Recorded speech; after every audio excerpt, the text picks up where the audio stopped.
Hello viewers. आज हम करने जा रहे हैं जनरल साइंस एंड एबिलिटी में साइंस का पोर्शन। और आज हमारा टॉपिक है human health and disease. Human health and disease का सबसे पहले टर्म डिजीज़ है क्या? डिस-ईज़, जिसे हम बोलते हैं डिजीज़। अब डिजीज़ ये है क्या? कोई भी डिसऑर्डर, मतलब आपकी बॉडी प्रॉपरली काम नहीं कर रही, एक काम ऑर्डर में चल रहा है। डिसऑर्डर का मतलब है पहले जो काम ऑर्डरली हो रहा था वो अब नहीं होगा। डिसऑर्डर ऑफ द बॉडी या इलनेस होता है बीमार हो जाना, आपकी बॉडी बीमार हो जाएगा। एनी डिसऑर्डर और इलनेस, कोई भी डिसऑर्डर या इलनेस कहाँ पे? ऑफ द बॉडी मतलब कोई भी ऐसी कंडीशन जिसमें आपकी बॉडी ऑर्डर में काम ना करे या आप बीमार शो करें। अब ये बॉडी की भी इलनेस हो सकती है और आपके माइंड की भी, हम इस तरह से भी कह सकते हैं। डिसऑर्डर है, बॉडी का भी है, माइंड का भी है। और होगा क्या? ऐसा डिसऑर्डर जो कि हमें ले जाए poor health, mean any disorder or illness of the body that led to poor health conditions। और हर डिजीज का साइन एंड सिम्टम्स होती हैं। ये मैं आपको मेन बातें इसलिए बता रही हूँ ताकि आपको सिर्फ डिजीज़ या कुछ भी ऐसा आ जाए तो आपको मेन चीज़ें याद होनी चाहिए कि ये क्या होता है। एक डिसऑर्डर होता है बॉडी का जिससे इन रिजल्ट में हमारी हेल्थ जो है वो पुअर हो जाती है। और हर डिजीज़ का अपना साइन और सिम्टम्स होती हैं। अब हम यहाँ पे कर रहे हैं ऐसी डिजीज़ जो इन्फेक्शन क्रिएट करती हैं, इन्फेक्शियस डिजीज़, वो डिजीज़ जिन्होंने इन्फेक्शन काज कर दी। अब इन्फेक्शन कैसे काज हो सकती है? Bye organism. ऑर्गेनिज्म कौन कौन सा हो सकता है? Virus, bacteria, fungi. हम कहते हैं फंगल अटैक हो गया, बैक्टीरियल इन्फेक्शन हो गया या वायरल इन्फेक्शन हो गया। तो ये सारी चीज़ें हमें इन्फेक्शन में मिलती हैं। माइक्रो ऑर्गेनिजम्स जो काज करते हैं ना डिजीज़, इन्फेक्शियस डिजीज़ उसे कहते हैं।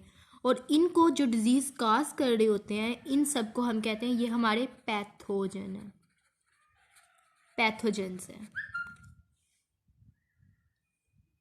अच्छा जी, ये हमारे पास पैथोजेंस हैं। अब होता क्या है, ये जो पैथोजेंस हैं, लाइक ये पैथोजन है, इसने क्या किया, किसी भी ह्यूमन को डिजीज़ कर दी कॉज, ठीक है, ह्यूमन। तो पैथोजन इन्फेक्शियस था,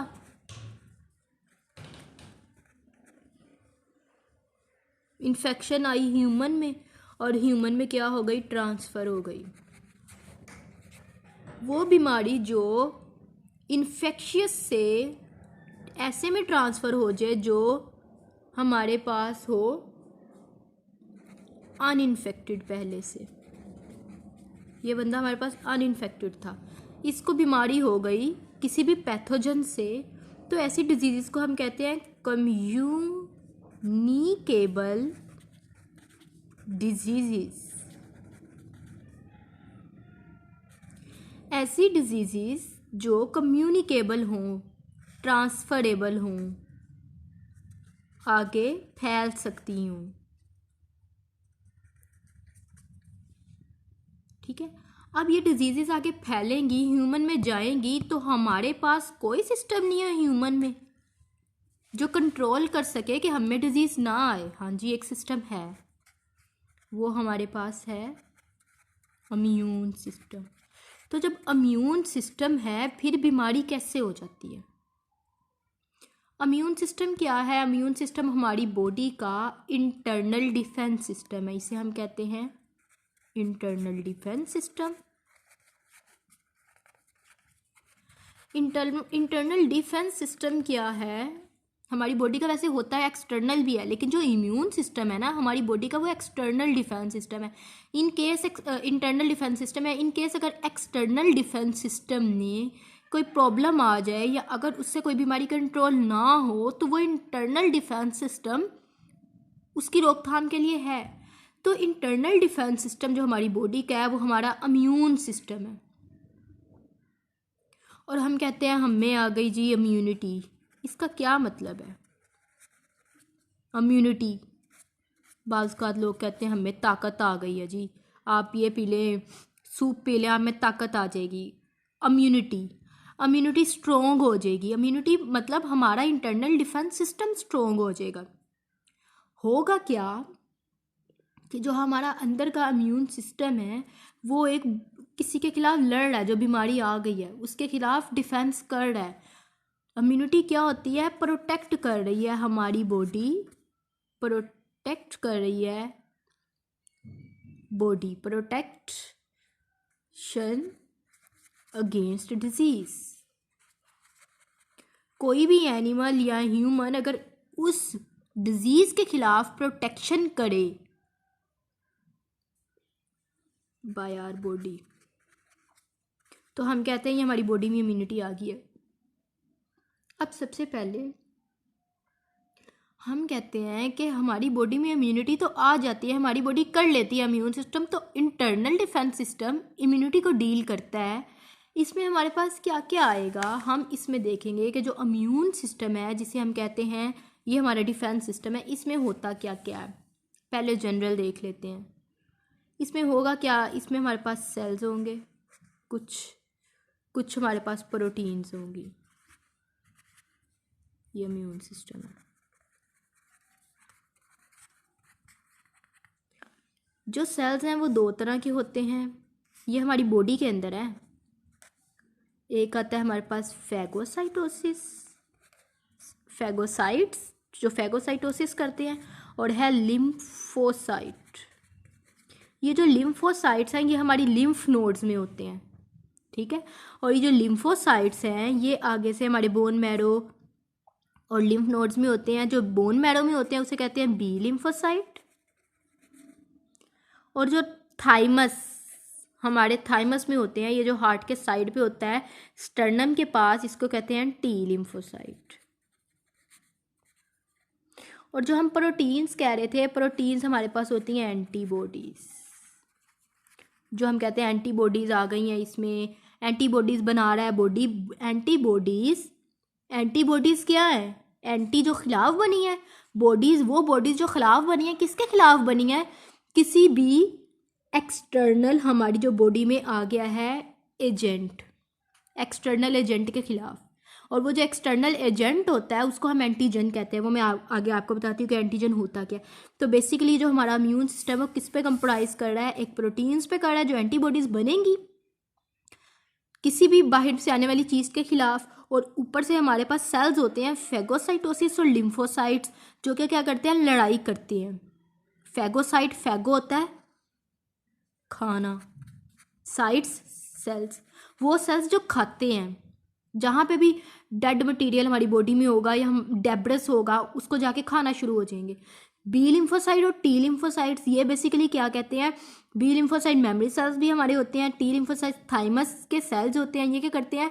ये इन्फेक्शियस साइड पे जाके अलार्मिंग एक आर्मी बनाते हैं जो इन्फेक्शियस साइड पे जाती है और लड़ती है। और इससे बेसिकली हमारे मेमोरी सेल्स बनते हैं, ताकि अगर दोबारा कोई इन्फेक्शन काज हो जाए तो क्या हो, हमारे पास मेमोरी हो गई, ये बीमारी हमें पहले भी हुई है और इसके खिलाफ हमने कौन सी एंटीबॉडी बनाई थी, वो एंटीबॉडी हम यूज़ करेंगे और फ़ौरन से वो हमारी बॉडी से जो है कोई भी भाग जाएगी डिजीज़ या एंटीजन। अब एंटीजन देख लेते हैं, एंटीजन क्या होती है। एंटीजन छोड़ा मैंने पहले टर्मिनोलॉजी।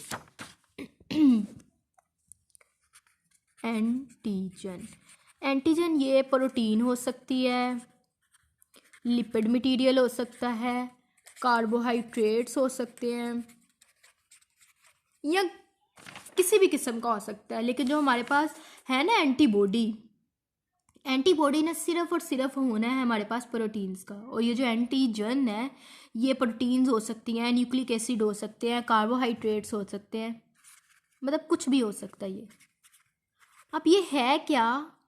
कोई भी चीज़, कोई भी चीज़ जो बाहर से एंटर हो, बाहर से आ गई हमारी बॉडी में। एनी एजेंट, एनी पार्टिकल हमारे पास ये आ गया, बाहर से आया है।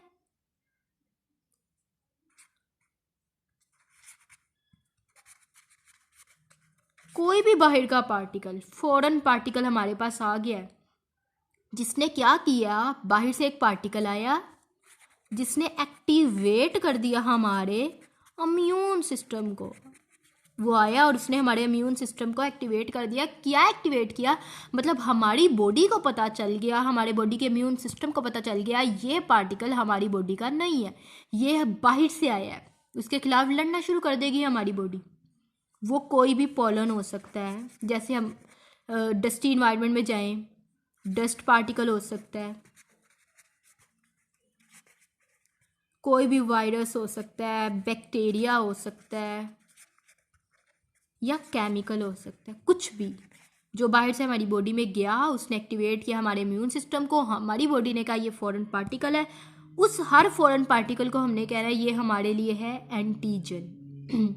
अब ये जो एंटीजन है ना, ये नॉन सेल्फ, मतलब हमारी नहीं है, बाहर से ही आई है। लेकिन बाज़ औक़ात हमारी अपनी बॉडी सेल्फ को भी कह देती है कि ये एंटीजन है। जैसे कैंसर सेल प्रोड्यूस हो जाते हैं, ब्रेन में हो जाते हैं, ब्लड में हो जाते हैं, मतलब हमारी बॉडी के अपने ही सेल हैं जिनके खिलाफ हमारी बॉडी खड़ी हो गई है और उसने लड़ाई शुरू कर दी है। इम्यून सिस्टम एक्टिवेट हो जाएगा। अब होता क्या है, हमारी बॉडी में एंटीजन आया तो कोई बैरियर नहीं था हमारी बॉडी में, बैरियर था। वो जो बैरियर है ना हमारी बॉडी में, उसको हम कहते हैं एक्सटर्नल डिफेंस सिस्टम। ये मैंने आपको पीछे बताया जब इंटरनल डिफेंस सिस्टम बताया ना इम्यून सिस्टम का। बेसिकली हम पढ़ इंटरनल डिफेंस सिस्टम ही रहे हैं, लेकिन मैं आपको इसलिए बता रही हूँ एक्सटर्नल डिफेंस सिस्टम का कि आपके माइंड में आएगा कि इंटरनल डिफेंस सिस्टम तो बाद में आता है, पहले तो हमारी बॉडी का एक्सटर्नल डिफेंस सिस्टम है ना। तो अब जो एक्सटर्नल डिफेंस सिस्टम है, जो हम माउथ से एक पाथवे है, फूड इनटेक करते हैं, तो है क्या, हमारी जो एपिथेलियल लाइनिंग है, म्यूकस सिक्रीट होती है, और ये हमारे जो डाइजेस्टिव ट्रैक है ना, इसको कवर करती है, इसको कवर कर देती है, और कोई भी फॉरेन पार्टिकल अंदर नहीं आता, उसको अंदर आने से ये हमारी बॉडी में रोक लेती है। अच्छा जी, अगर यहाँ से आ जाए तो हमारी जो डाइजेस्टिव ट्रैक है, इसमें जो हमारा हेयर है स्टमक प्रोड्यूस करता है ये HCl, हाइड्रोक्लोरिक एसिड। इस एसिड से नहीं कोई बच सकता। HCl एसिड जो है, इसने डेफिनेटली उसको ख़त्म कर ही देना, जो बाहर से पार्टिकल आया है, कुछ भी है, केमिकल है, ये वो, अगर इससे भी बच जाएगा तो फिर हमारी बॉडी का इंटरनल डिफेंस है। इसी तरह नोज, सबसे पहले हेयर एज अ बैरियर आते हैं। अगर हेयर से कोई बड़े बड़े पार्टिकल नोज़ के जो हेयर्स होते हैं उसमें अटक जाते हैं, अगर हेयर से कोई बच जाए तो आ जाती है नोज एपिथेलियल, म्यूकस। और ये म्यूकस इतनी थिक होती है कि सारा कुछ इसमें इम्बेड हो जाता है, फंस जाता है, फंस जाता है, और ये हमारे लंग्स तक नहीं जाने देती। बाज़ का जो हमें छींक आती है वो है क्या, वो स्नीजिंग करना। ये जो हम स्नीज करते हैं, होता क्या है, हम क्यों छींकते हैं, हमारी जब कोई पार्टिकल अंदर जा रहा होता है और म्यूकस से कवर नहीं हो रहा होता, तो हमारे ब्रेन को जाता है पैगाम कि ये पार्टिकल जा रहा है आगे और अब स्नीज़ का टाइम है, तो हम स्नीज़ करते हैं, जितना भी डस्ट कोई भी पार्टिकल बाहर का एंटीजन अंदर गया होता है वो स्नीजिंग के जरिए बाहर निकल जाता है। दो चीज़ें। थर्ड वन जो मेन है, हमारी स्किन एज अ बैरियर काम करती है। होता क्या है, स्किन एब्रेश, कट लग गया है, एक्सीडेंट हो गया है, कहीं ना कहीं से रास्ता खुल गया एक अंदर, कोई भी आपके पास जो वायरस है, बैक्टीरिया है, कुछ भी जानेगा, ठीक है। तो होगा क्या, फौरन से ब्लड क्लॉट होता है। ये जो ब्लड क्लोटिंग है ना, ये जो फिब्रिनोजीन वैसे ये करती है, फिब्रिनोजीन प्रोटीन है, ये फ़ौरन से ब्लड क्लोट कर देती है। ब्रेन एक्टिवेट होता है, ब्रेन हमारी बॉडी को पैगाम देता है कि जो फिब्रिनोजीन है इसे एक्टिवेट करें और ब्लड क्लोटिंग करा दे। ये ब्लड क्लोट हो जाएगा फ़ौरन से, जहाँ से भी अब्रैश आएगा, कट आएगा, और हमारी बॉडी को एंट्री से बचा लेगा कोई भी जो एक्सटर्नल एंटीजन है उससे, वायरस या बैक्टीरिया। ये बैरियर है। लेट्स सपोज अगर आप गिरे हो सड़क पे, आपको कट लग गया है और आपने वैक्सीनेशन भी नहीं कराई, ये जो डेंडर के अगेंस्ट लगती है, तो फिर क्या होगा, ये रेबीज़ की जो लगती है, जब आप सड़क वगैरह पे गिर जाते हैं तो होगा क्या, उसके बाद आपका जो बॉडी का इम्यून सिस्टम है वो एक्टिवेट हो जाएगा और उससे लड़ेगा जब तक वो लड़ सकता है, ठीक है। तो हमने इसमें क्या देखा है, इम्यून सिस्टम देखा है। इम्यून सिस्टम होता क्या है, इम्यूनिटी क्या होती है, इम्यूनिटी हमारी इंटरनल डिफेंस सिस्टम भी है, एक्सटर्नल डिफेंस सिस्टम भी है, ये देखा। और हमने जनरल देखा है कि इम्यून सिस्टम के कौन कौन से हिस्से हैं। अभी हमने एंटीबॉडी को नहीं इतना क्लियरली पढ़ा, सिर्फ एंटीजन को पढ़ा है।